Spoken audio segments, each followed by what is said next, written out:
Bem-vindos à Canção Nova. Canção Nova é a extensão da sua casa. Você também que nos acompanha pelo Sistema Canção Nova de Comunicação, não só aqui no Brasil, mas também em tantos lugares do mundo, né? Temos audiência hoje até na Terra Santa, daqui a pouco você vai saber por quê. Mas tem gente lá na Terra Santa assistindo este momento agora, aqui, que acontece no Rincão do Meu Senhor. O tema da palestra de hoje, desta pregação, deste momento, é sede sóbrios e vigilantes. Estamos aí às portas do acampamento da sobriedade, né, que a cada ano acontece aqui na Canção Nova.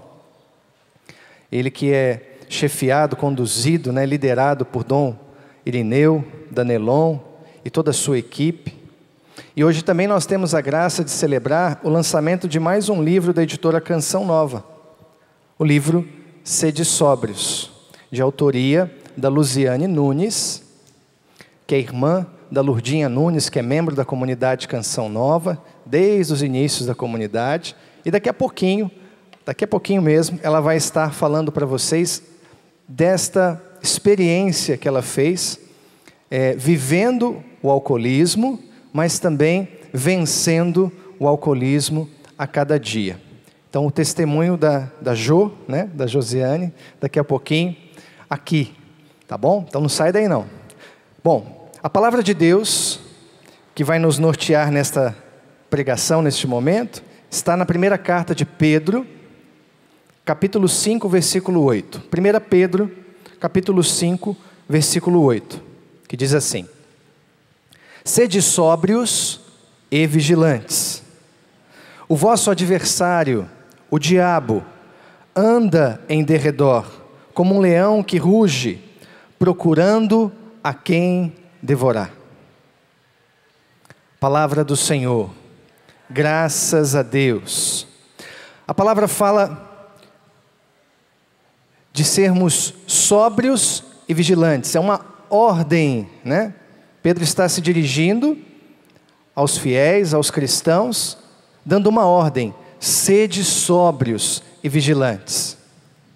Antes da vigilância vem a sobriedade. Isto que a palavra nos diz. Por quê? Porque o diabo, aquele que veio para matar, roubar e destruir, como disse Jesus, está à espreita, esperando uma vacilada, esperando um escorregão para destruir cada um de nós. Precisamos ter consciência deste combate que acontece a cada instante na nossa vida. E interessante, o que determina a vitória do diabo não é o seu poder, mas as nossas escolhas, a minha e a sua escolha. Então diga já no começo para essa pessoa que está do seu lado: tudo depende da sua escolha.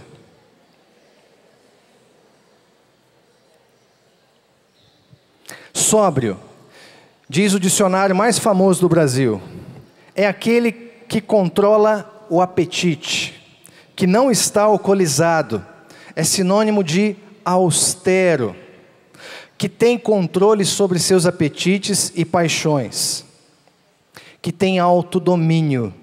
Lembra do autodomínio? Quem já leu as cartas de São Paulo, sabe que o autodomínio, está lá em Gálatas, é fruto do Espírito Santo. Então, uma pessoa austera, uma pessoa sóbria, uma pessoa que controla os seus apetites, as suas paixões, mas que conta com a graça de Deus. Porque para ter o autodomínio, nós precisamos da ajuda do alto. Bom, o contrário de sóbrio, vou falar de alguns conceitos, né, de alguns dados aqui, para a gente poder introduzir esse assunto da sobriedade, falar também dos vícios, falar das virtudes. Então presta bem atenção. O contrário do sóbrio é o ébrio, né? É o beberrão, que começa dizendo assim: eu bebo socialmente. Já ouviu essa expressão? Não, eu bebo, mas eu bebo socialmente. O cara tem uma vida social, é todo dia, né? Vida social com os amigos, no bar, no boteco da esquina, na festa, na noitada, mas bebe socialmente. É o ébrio, o contrário do sóbrio. Quem não luta pela sobriedade se torna uma pessoa vulnerável. É ou não é verdade? Uma pessoa fraca, uma pessoa que está aí suscetível, né? Está à disposição aí do encardido para cair a qualquer momento, porque não está lutando. Então a sobriedade, ela nos impõe esta atitude de luta, e aí sim, de uma vigilância constante. Mas eu preciso lutar. É preciso lutar. A cada dia. Aí tem gente que fala assim: o meu fraco é o cigarro. O meu fraco é a pinga. O meu fraco é o torresmo. O meu fraco é a lasanha. O meu fraco é mulher. Não posso ver mulher, que o negócio desanda. Qual é o seu fraco, meu irmão, minha irmã? Para lutar pela sobriedade, nós precisamos ter consciência das nossas fraquezas, dos nossos limites. A gente vai entender já já porque é importante ter consciência. Esta é a minha fraqueza. Identificar, dar nome. Às vezes é uma situação, é um lugar, é aquela música, ou aquele perfume, eu não sei, você sabe. Você precisa saber qual é a sua fraqueza, porque tem alguém que te observa, que te rodeia, como um leão que ruge, pronto para te devorar. E ele sabe qual é a sua fraqueza. Portanto, conhecer-se é muito importante. Bom, a pessoa que é vulnerável, que não luta pela sobriedade, ela tem grandes chances de se tornar uma pessoa viciada. E os vícios, nós sabemos, são vários. E a pessoa viciada, que adquire um vício, é uma pessoa infeliz. Porque o vício é um prazer que faz mal. Olha só o que diz o mesmo dicionário. É uma prática irresistível de mau hábito, em especial de consumo de bebida alcoólica ou droga, mas também de sexo, pornografia, compulsão por compras, e etc, e etc, e etc. A virtude é o oposto do vício. E olha só, quem quer ir para o céu aí, levanta a mão. Quem quer ir agora? Nossa Senhora. Ainda bem, essa parte não estava filmando não, tá? Fica tranquilo. Senão a gente vai passar vergonha aqui. Quem quer, quer. Quem não quer, não quer. Mas para ir para o céu, meu irmão, minha irmã, a gente precisa das virtudes. A gente precisa começar a vencer aqui, para sermos vencedores eternamente na glória de Deus. Esta luta começa hoje, começa aqui, começa agora. Não importa a sua idade. O vício, comparado com a virtude, é a porta larga. É muito fácil entrar por essa porta larga. É muito fácil adquirir vícios. Para sair do vício, a porta é estreita. A virtude é exatamente o contrário disso. Para entrar, para adquirir uma virtude, a porta é muito estreita. É muito difícil, mas não é impossível. Mas depois que você adquire uma virtude, as coisas se tornam mais fáceis.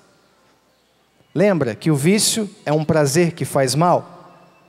Pois a virtude é exatamente o contrário.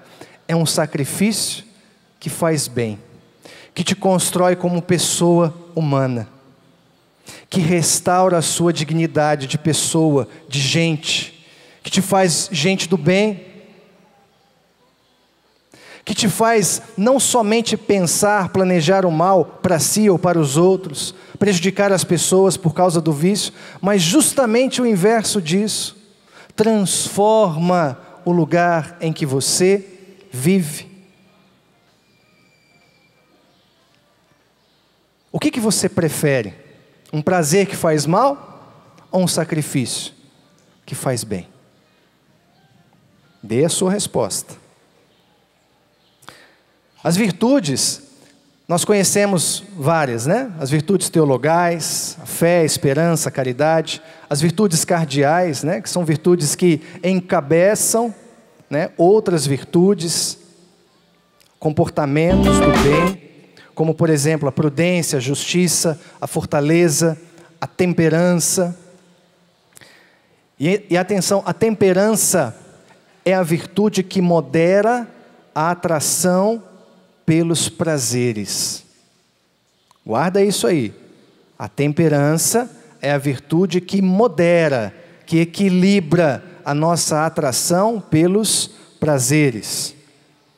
Outras virtudes, a castidade, a generosidade, a paciência, a humildade, a diligência. E a gente poderia passar aqui um dia inteiro falando das virtudes. Mas como adquirir a temperança que é necessária para a sobriedade? Esta virtude que vai moderar os nossos apetites, a nossa atração pelos prazeres.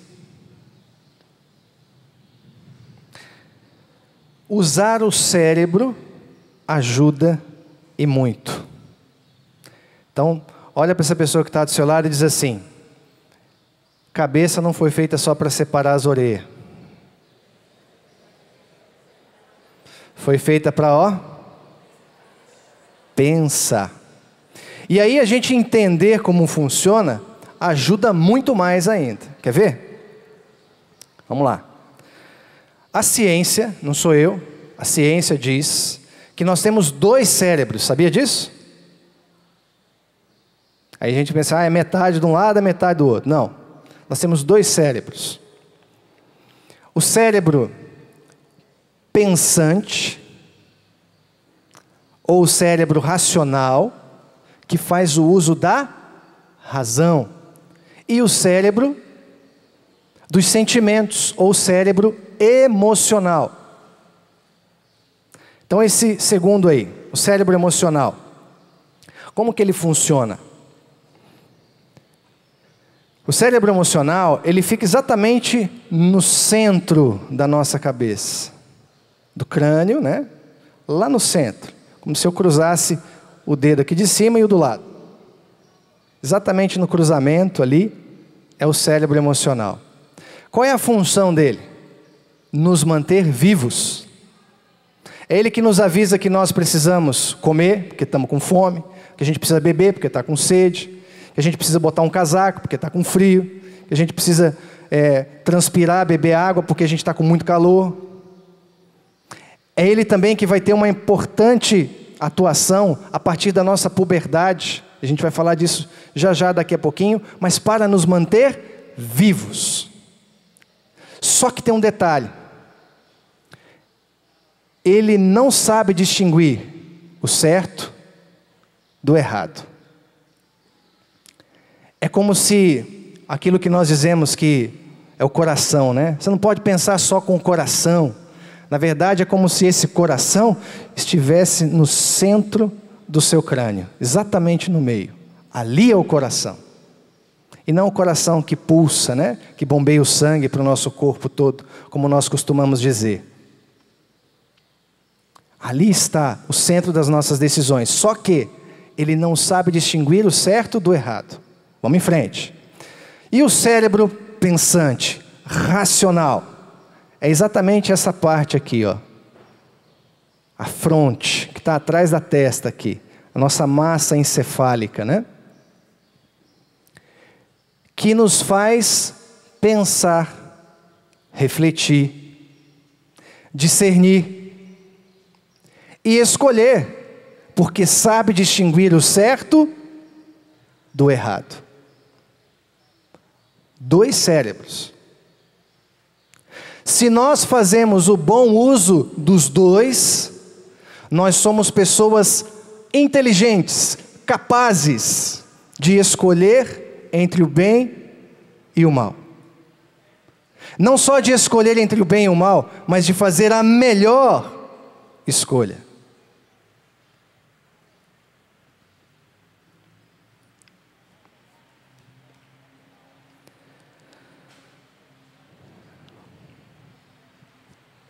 E o que isso tem a ver com vício? Vamos entender. Dentro do nosso cérebro emocional, aquele que tem a função de nos manter vivos, existe uma parte dele que se chama centro de atração, que é a parte responsável por fazer com que eu, Márcio, homem, sinta a atração por uma mulher. E na mulher o contrário. Estou falando de ciência, gente. Aqui não existe subjetividade. Aqui não há espaço para essa falsa, mentirosa ideologia do gênero que querem implantar no nosso país. Ciência. Pura ciência. Esta parte do cérebro não funciona nas crianças. Por isso que a criança não tem maldade, não é assim que a gente fala? A criança é pura, inocente.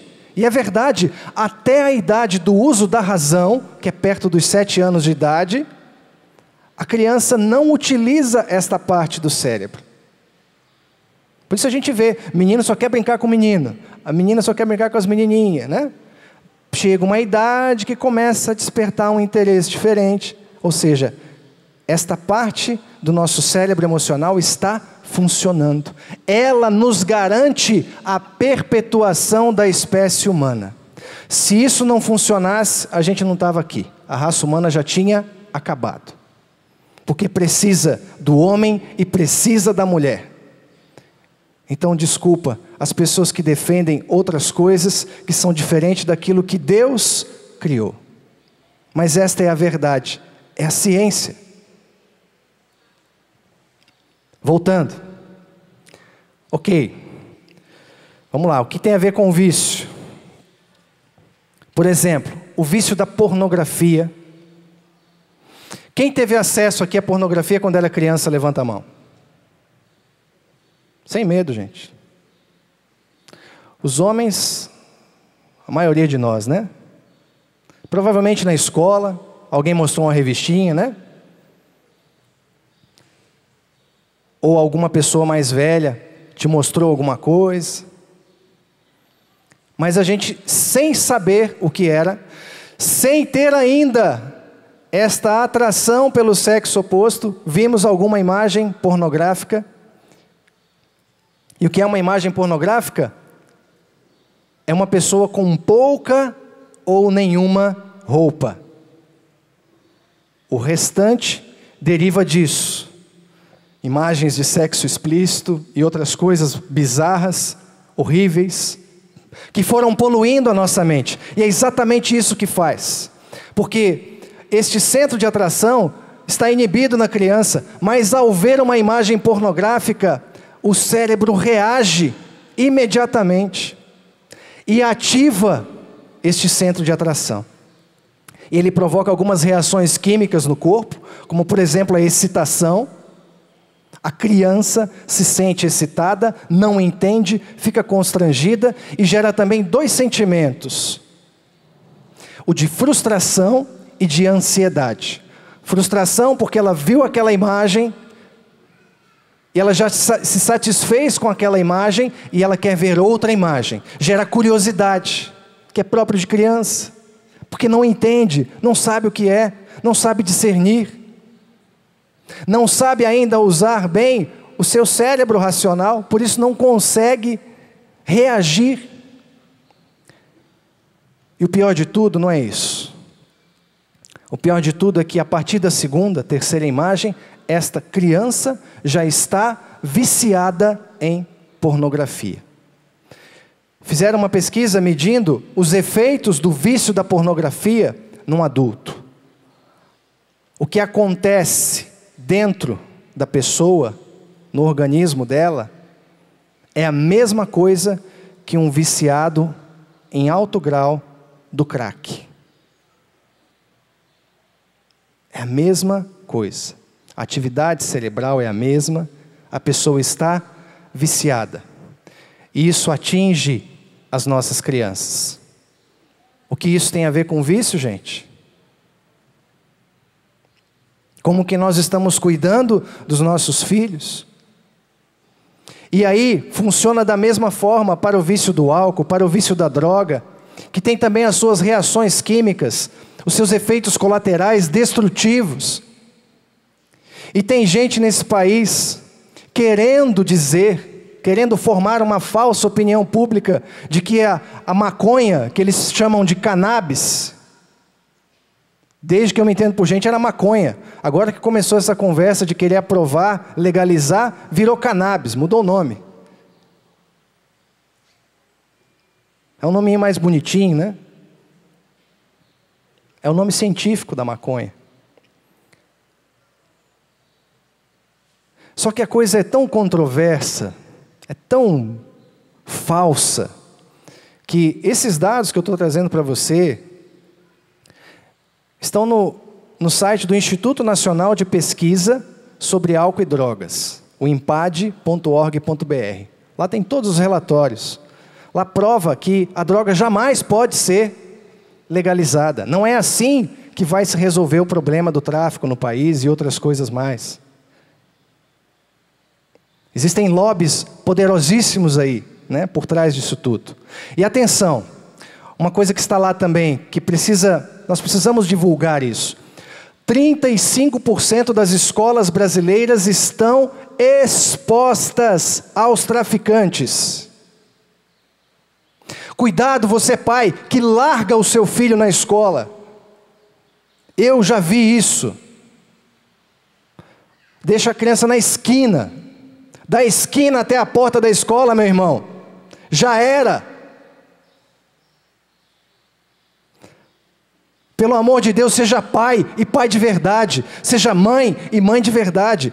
Porque nesta luta pela sobriedade, e a gente vai ver isso no testemunho da Josiane, a família tem um lugar fundamental. São várias as formas de nós combatermos, de nós trabalharmos a prevenção. Mas uma delas é fundamental. Não só isso, entender como funciona o nosso cérebro, usar o nosso cérebro de acordo com aquilo que precisa. Porque nós podemos reagir. Aliás, aqui na Canção Nova, a gente aprende quando entra na comunidade, e eu aprendi isso com a Lourdinha. Quando eu estou assistindo um filme que aparece porque a imagem pornográfica, ela vem depois. O clima já foi criado, aquela música, aquela luz, ou não é verdade? Né? Tem toda uma sonoplastia que já denuncia aquele momento. Então a gente é craque nisso na Canção Nova. Quando começa, a gente já está com o controle na mão. Se é filme, né, Tiago? Assistia filme lá no Noviciado. Se é filme, pula a cena, já passa para a próxima. Pô, mas vai perder um pedaço do filme, o que vem depois? Não interessa. A gente está se defendendo. É prevenção. Se é no cinema, fecha o olho, meu filho. É uma decisão. É uma proatividade e não uma passividade. Se é na minha casa, eu mudo o canal. Uma coisa que eu tenho observado, e a gente tem feito isso em casa, com muita luta, com muito esforço, é acompanhar as propagandas, porque os canais de assinatura infantis estão cheios de propagandas erotizantes, que estimulam as crianças ao consumo, que antecipa precocemente aquilo que nós falamos, né? O centro de atração na criança, despertando ela para a sexualidade antes da hora. Imagens pornográficas, está passando um filme lá, animado, animação 3D, legal pra caramba, sei lá, da Disney, não sei de quem, e entra uma propaganda de um filme do cara transando com a mulher. Meu Deus! E a indicação é livre? Se eu fosse congressista, eu ia criar uma lei para as propagandas comerciais. Essas sim precisam de classificação etária. Meus irmãos, a luta pela sobriedade não é uma luta fácil. Eu já fui viciado em pornografia. Mas aqui, vivendo o meu encontro pessoal com Jesus, decidindo ter uma vida missionária, uma vida em Deus e com Deus, para sempre, aqui na Canção Nova, eu aprendi a me defender da pornografia. Eu fui liberto da masturbação. Não tive o vício do álcool e nem da droga, graças a Deus, mas fui viciado em pornografia. E hoje sou uma pessoa que vence isso a cada dia. Quando eu estou diante da televisão, é uma luta constante. Sem a fé, eu não conseguiria. Sem entender como a nossa humanidade, criada por Deus, a sua imagem e semelhança funciona, eu não conseguiria. Sem pedir ajuda, eu não conseguiria. Sem uma vida de família. E eu volto a dizer a importância de nós acompanharmos, de nós estarmos presentes. Esta é a melhor maneira de prevenção. É você ser presença, pai. É você ser presença, mãe. Não delegar o cuidado dos seus filhos. Saber o que o seu filho aprende e vive na escola, dentro e fora dela. Quem são as amizades? Eu lembro quando eu era pequeno, minha mãe falava assim, esse amiguinho novo aí. Mãe, é o fulano, tal, não sei o que. Chama ele para lanchar aqui em casa. Era o interrogatório, né? Quem é seu pai, quem é sua mãe, onde você mora, o que seu pai faz. Eu ficava até com vergonha. Prevenção. Teve vezes da minha mãe dizer, olha meu filho, não é uma boa companhia para você. Ou a gente conhece mais, se aproxima mais dessa família, ou você se afasta. Acompanhar. Deus te deu um filho, não te deu um peso. Uma criança que precisa ser amada, respeitada, formada, para saber um dia dar as suas respostas. E isso acontece no seio da família, gente. A família, que São João Paulo II, que nós celebramos hoje, disse, é o santuário da vida. Precisa ser berço de santidade, mas precisa começar em nós. Quantos jovens que têm predisposição para o alcoolismo, porque os pais bebiam, a mãe bebeu na gravidez, mulher que está grávida não pode beber, gente, pelo amor de Deus. Vai nascer uma criança dependente. Fala, uma taça de vinho por dia. O suco de uva integral tem o mesmo efeito e não tem álcool. Nós precisamos, sim, viver uma vida com Deus, uma vida entregue a Deus, mas também precisamos conhecer, estudar, nos informar. Porque o álcool, que vai tratar aqui o testemunho da Josiane, é uma droga que age no psiquismo da pessoa, no inconsciente e no consciente dela, que domina a pessoa. É uma droga, não é brincadeira. 50% dos brasileiros adultos bebem com muita frequência. 50% dos brasileiros adultos, homens e mulheres, bebem bebidas alcoólicas com muita frequência. São verdades da nossa sociedade e que nós precisamos estar atentos para proteger a nossa família, para proteger a família daqueles que amamos, daqueles que conhecemos, porque nós não podemos ser famílias isoladas. Precisamos estender a mão a quem precisa de ajuda.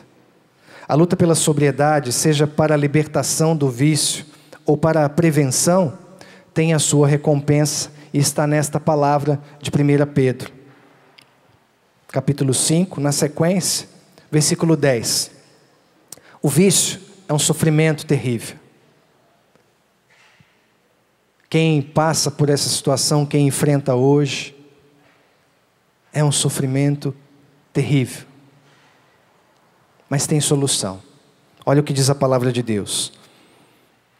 Depois de terdes sofridos um pouco, o Deus de toda graça, que vos chamou para a sua glória eterna, o Cristo, no Cristo Jesus, vos reestabelecerá e vos tornará firmes, fortes e seguros. A Ele pertence o poder, pelos séculos dos séculos. Amém. Foi o que aconteceu na vida dessa jovem, que eu quero chamar aqui. Vem cá, Jô. Peço a você que aplauda a Josiane. Está aqui uma mulher que vence. Está dizendo aqui no livro dela, na capa. Sede sóbrios. O testemunho de quem vence o alcoolismo. Não é de quem venceu o alcoolismo, mas que vence a cada dia. Seja bem-vinda. Obrigada. Boa tarde a todos. É um prazer enorme estar aqui para poder testemunhar as maravilhas que Deus fez na minha vida. E eu estou muito feliz por estar aqui para dizer para vocês o quanto vale a pena acreditar, amar por Ele, por ela, que deu a vida por nós. Jô, você não está sozinha, né? Quem está com você? Apresenta aí para nós. Ali, a minha mãe, que passou 20 anos rezando o terço atrás de mim. A Denise, minha irmã, que foi uma das que mais sofreu também, que eu judiei muito dela, sabe? A Larinha ali, minha sobrinha. Oh, coisa fofa. É. E a minha família também, que, né? Estão aqui, ó, na frente. Ali a Paula, minha irmã, seu Alisson, o pessoal ali, que assistiram também todo o meu sofrimento, as minhas vitórias, tudo que foi passado nesses 20 anos, né? Que eu estou aqui agora para testemunhar. E tem gente na Terra Santa. E tem gente na Terra Santa. Lá foi onde é a Lourdinha que está lá. Sua irmã? Minha irmã. Ela, quando a gente estava no alcoolismo, éramos eu e mais 2 irmãos. Ela morava na Itália. Então, tem um fuso horário, né? Quando a gente estava saindo para a balada aqui no Brasil, ela estava lá começando a interceder por nós. Que a coisa que ela mais tinha medo na vida é que um dia ela tivesse uma notícia, que tivesse acontecido alguma coisa com um de nós. Então, a Lourdinha sempre, lá em Roma, depois em Jerusalém, teve sempre em oração. Aqui na Canção Nova também, Monsenhor Jonas, Luzia, Dunga, o pessoal mais antigo, sofreram muito com as dores da Lourdinha, que ela chegava aqui chorando e falava as situações que aconteciam em casa, né? Mas hoje estamos aqui. Hoje é um dia de festa, um dia hoje de vitória. Hoje é um dia de festa. Josiane, quando você percebeu que já era uma alcoólatra? Olha, eu comecei a beber com 14 anos de idade. Foi uma curiosidade muito grande que vocês pais que estão aqui tomem muito cuidado, prestem muita atenção, porque eu fui criada numa família assim, quase sem problemas. Não tínhamos, graças a Deus, era uma família muito religiosa, não tínhamos problemas financeiros, nem problema de saúde, nada. Era tudo perfeito, graças a Deus. Mas eu me encantei, eu passava no bar e achava aquilo lindo, sabe? Aquele comerciante dando risada, aquela música bonita, aquele pessoal bebendo, todo mundo rindo. Eu achei aquilo legal. Eu falei, eu vou ver qual é, né? A minha mãe trabalhava, começou a trabalhar, sempre trabalhou, meu pai trabalhava, Denise, todo mundo trabalhando, e eu lá, livre, leve e solta. Vou ver qual é, né? Fui e experimentei. E quando eu experimentei, eu achei aquilo maravilhoso. Era tudo de bom, porque eu com 14 anos, né? Uma criança, nossa, aquilo me deu coragem, eu me sentia mais bonita, mais forte. Nossa, aquilo para mim foi tudo de bom, né? E eu era uma pessoa assim que tinha muitos sonhos. Eu sonhava muito em ir para São Paulo, trabalhar, ter meu emprego, estudar. Nossa, como toda pessoa, toda criança, né? A primeira coisa que pensa, né? Vamos sair, vamos fazer alguma coisa, vamos trabalhar. Só que isso, gente, infelizmente, né? Graças a Deus eu descobri, é ilusão. É pura ilusão. Porque ali nos primeiros momentos, só alegria. Quanto mais você bebe, mais alegre você fica. É uma coisa impressionante. Você fica muito alegre, muito feliz. Só que isso vai passando. Com o tempo, não existe mais alegria. Porque existe uma coisa que se chama ressaca. E uma pior ainda, que é a ressaca moral. É onde já começa a atingir o seu eu.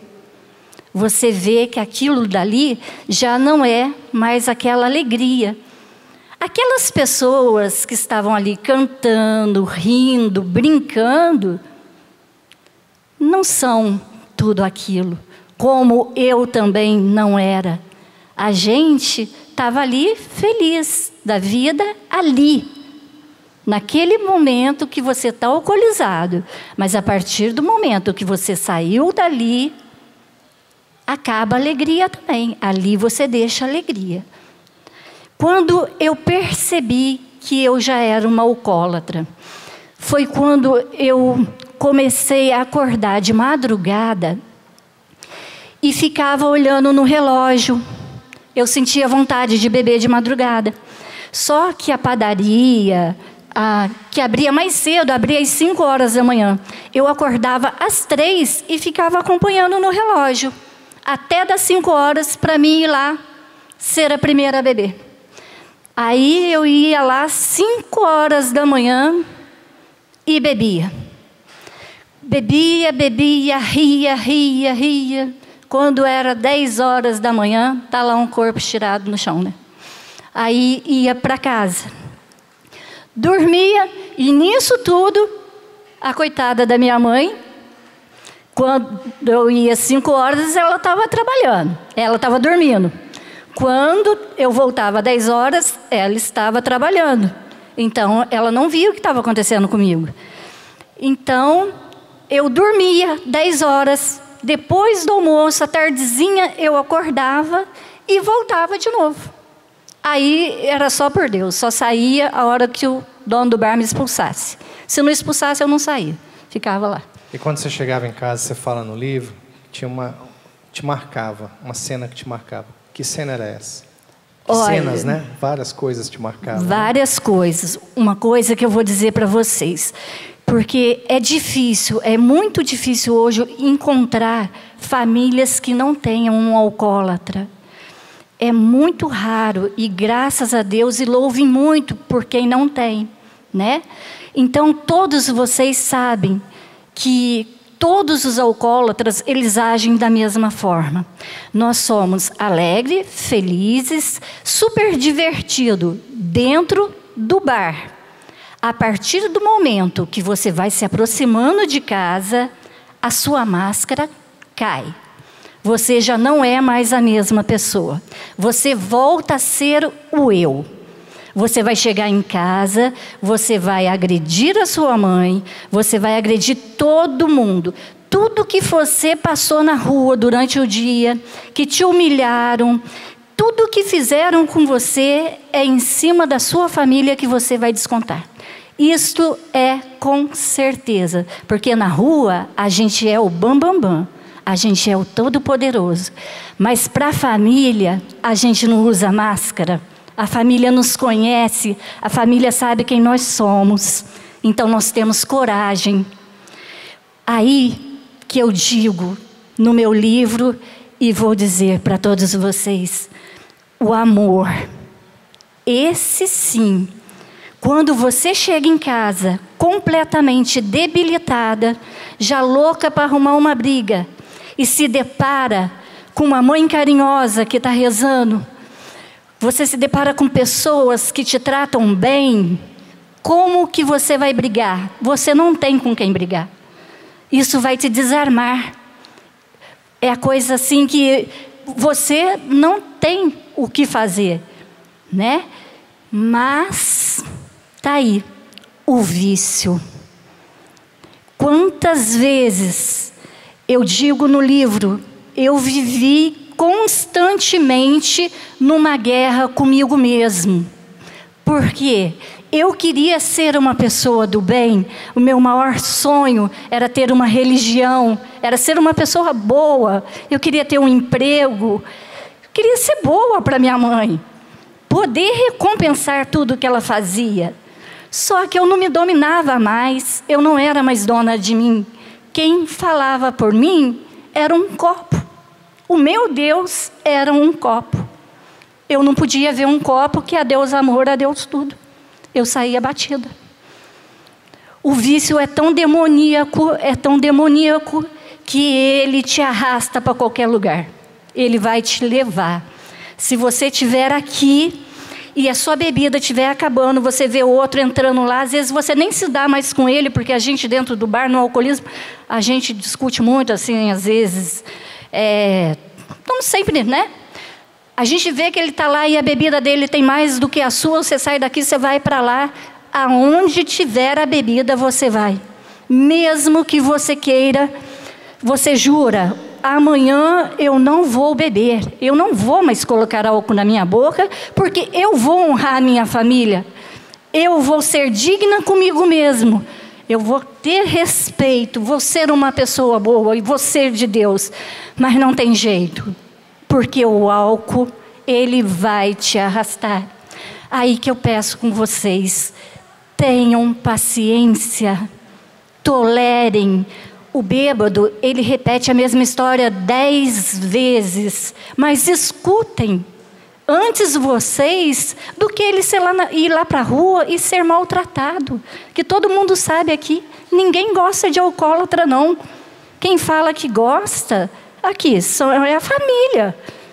E algumas boas pessoas, porque a gente encontra no mundo também pessoas boas, pessoas de fé, pessoas de Deus, que nos ajudam. Mas o resto, que vai te ajudar nada, ninguém vai te ajudar, né? Então, o que acontece? Você fica nessa guerra totalmente, você fica completamente perdido, você não tem mais saída. Aí... sempre você brigando consigo mesmo porque você não sabe o que fazer. Não tem mais. É uma luta, né? Como que foram esses anos no alcoolismo? O que mais te marcou? O que você pode resumir desses 20 anos, dessa experiência de dominação do álcool, dessa prostração que você viveu, esses conflitos todos? O que mais me marcou é a facilidade que um alcoólatra tem de viver a dupla personalidade. Como que um alcoólatra, ele consegue ser tão fingido? Eu estou falando isso porque é impressionante. As pessoas, olha gente, que fique bem claro, que vocês prestem muita atenção. Bêbado não é surdo. Bêbado, ele ouve perfeitamente. A gente tem problema no fígado. Então, não é no ouvido, né? É só no fígado. Não é no ouvido, é só no fígado. E ele ouve, eu acho que muito melhor ainda, né? Então, o que acontece? A gente vai para a rua e as pessoas acham que a gente é surdo, vêm e falam da gente assim do lado, Márcio.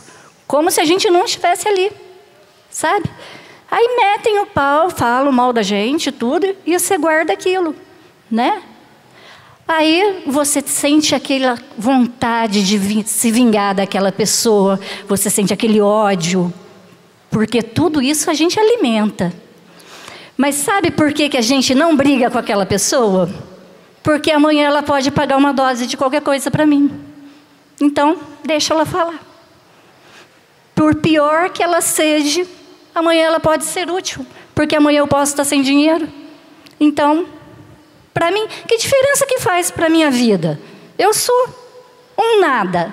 Eu não tenho nada. Não faz diferença nenhuma se você vai falar mal de mim ou bem, se vai me elogiar. Para mim não quer dizer mais nada. Não. Então, essa dupla personalidade que a gente vive. Porque aí, lá na rua, é isso aí. Você vai me ajudar, então não me importa o que você falou. Mas só que você vai me magoar tanto, que eu vou guardar para o resto da minha vida. Ou eu vou chegar em casa e vou descontar em cima de quem? De quem está me esperando dentro de casa.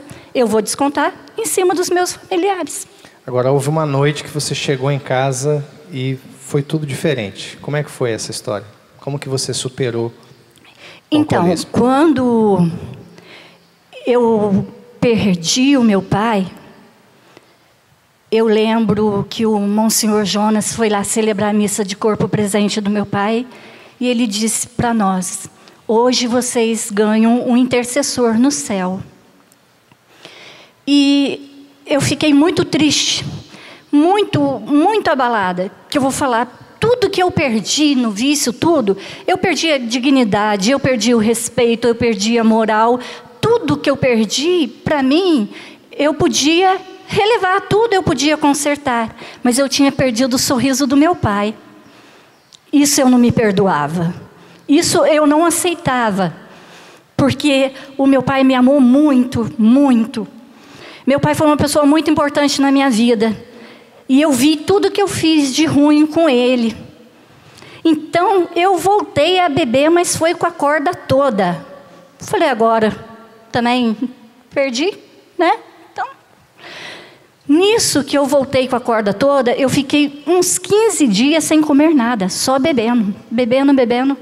Aí tem a foto, né? Quer mostrar a foto? Deixa eu pegar. Pode falar. Então, aí eu fiquei só bebendo.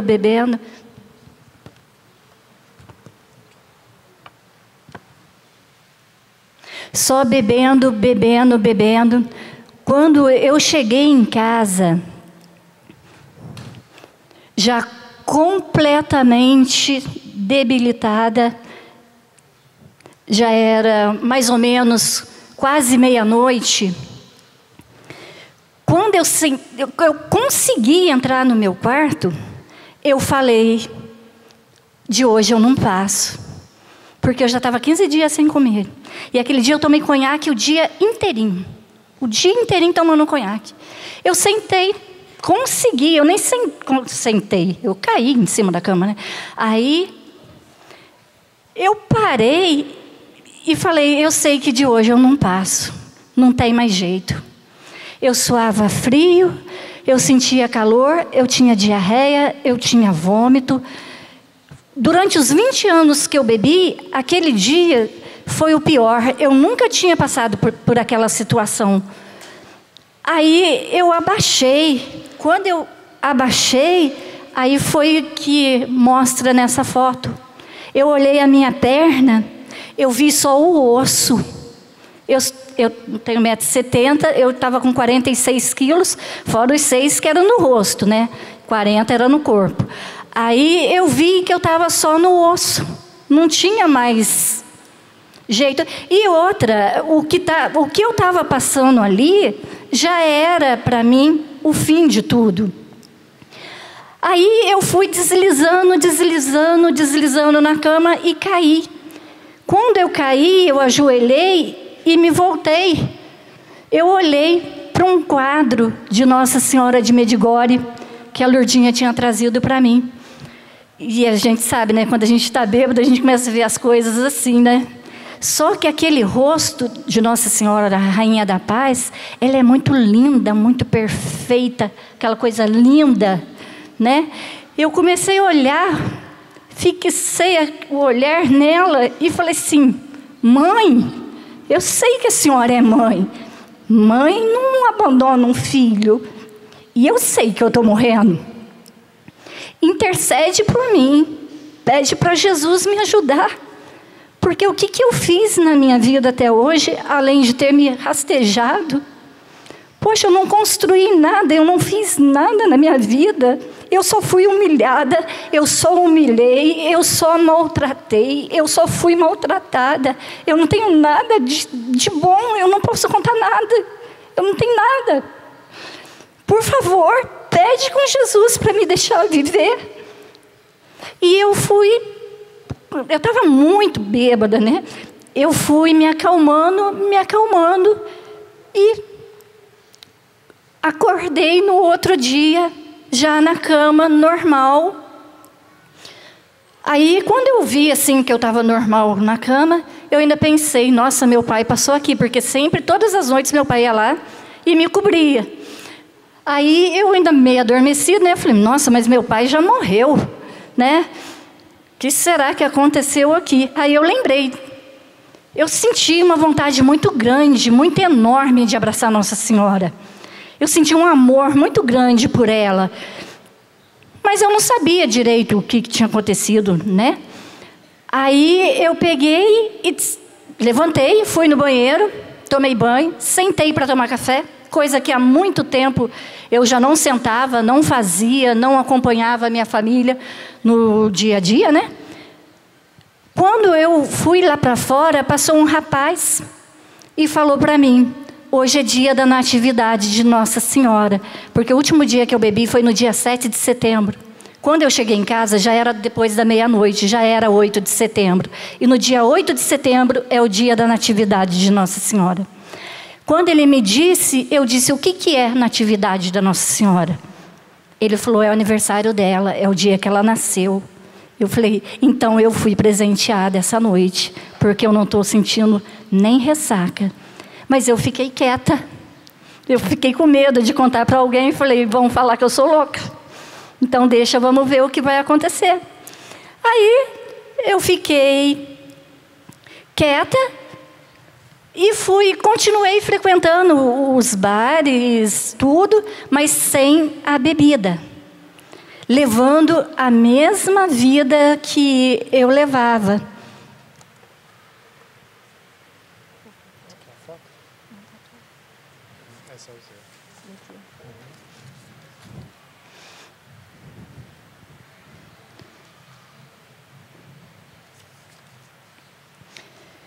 Então, aí eu levava a mesma vida.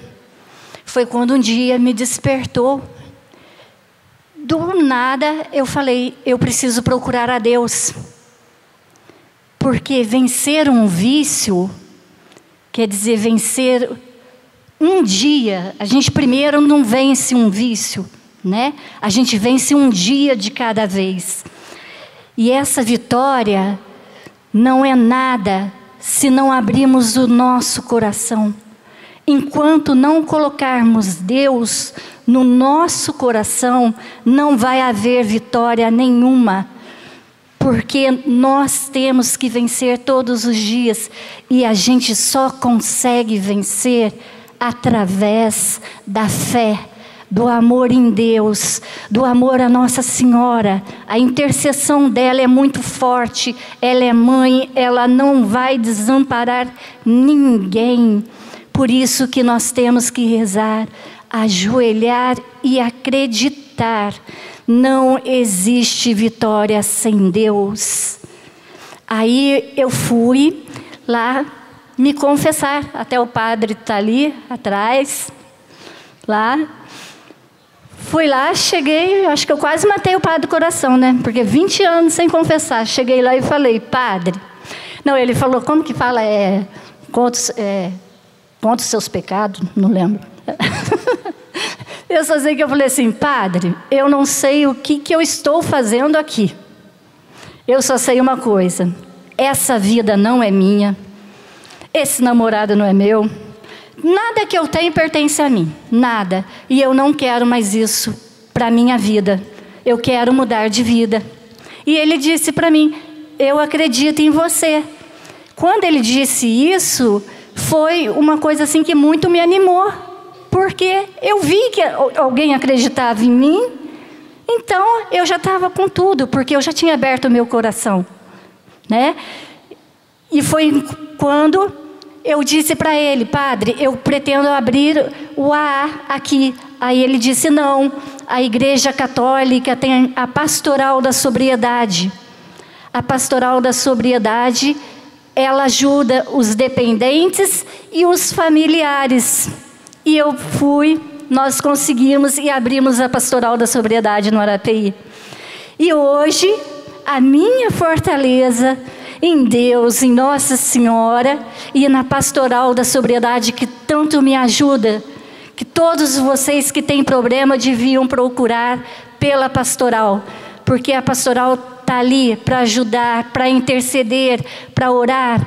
Por quantas vezes tem uns pobres, coitados, que não tem ninguém para orar por eles, como eu tive essa graça de ter uma família de oração, muitos que estão caídos não têm. Então vão para a Pastoral da Sobriedade, que nós vamos estar lá de portas, braços abertos, portas abertas, para fazer oração para todo mundo, para interceder e para ajudar todo mundo. Gente, nós não nascemos para rastejar, nós não nascemos para morar em fundo de poço, não. Nós temos que estar aqui para honrar o nome de Deus. O nosso corpo é templo do Espírito Santo, nós somos pessoas de Deus. Nós não podemos dar corda para o inimigo, não. Né? A gente tem que viver. E é isso aí a minha palavra. Fiquem com Deus. Queria chamar sua mãe, sua irmã, a sua sobrinha. E o padre Odirley, que está ali, que foi quem atendeu ela em confissão, naquele momento em que ela decidiu mudar de vida, buscar ajuda. Ele faz a apresentação desse livro. Ele fala palavras muito bonitas, mas muito fortes também. Ele diz assim: recordo-me de que ela disse: eu acredito em você. Amada e perdoada por Deus, não hesitou em testemunhar as maravilhas que Ele fizera em sua vida.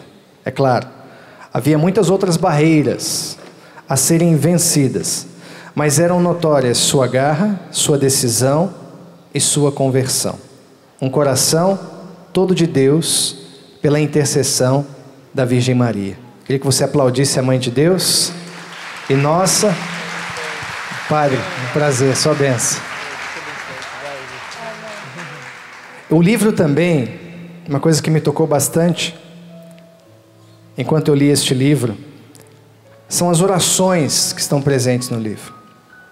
Algumas orações nós conhecemos, retiradas da Palavra de Deus, outras que eu nunca havia visto, mas orações muito concretas, pontuais, para a realidade de quem está perdido no vício da droga, do álcool. São minhas mesmo. São suas, né? São minhas. Eu ia te perguntar isso. São minhas.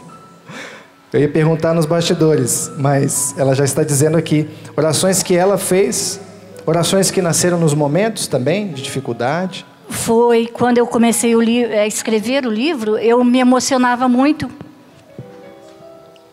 Então eu sentia vontade de... Eu falei isso para a Lourdinha, você escreve muito bem. Obrigada. Aí, gente, ó, compro o livro porque eu escrevo bem. É fantástico.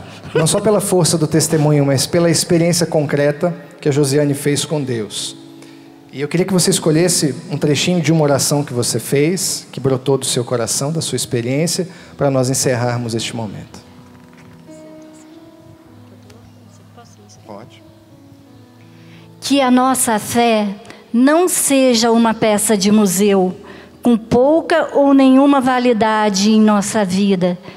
Que não admiremos apenas os outros que, com o apoio da fé viva, lograram vencer grandes desafios existenciais. Se eles venceram na fé, nós também venceremos. Não existe cristão sem fé.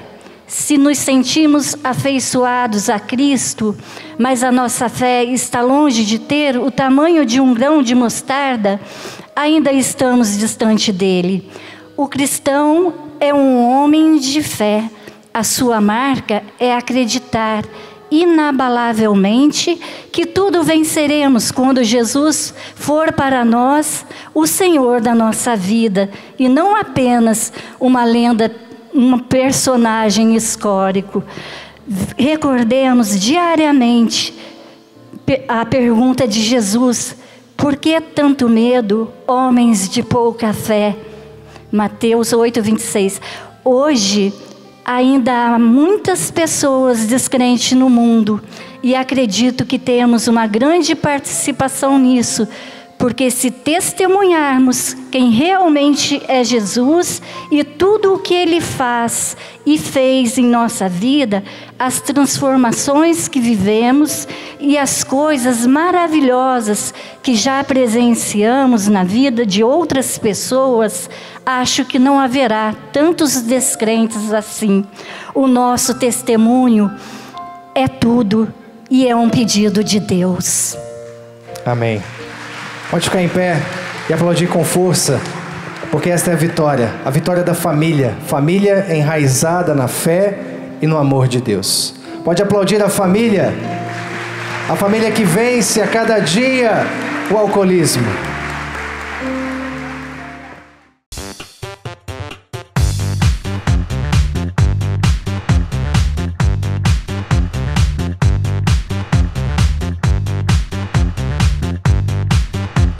CançãoNovaPlay.com. Assine já!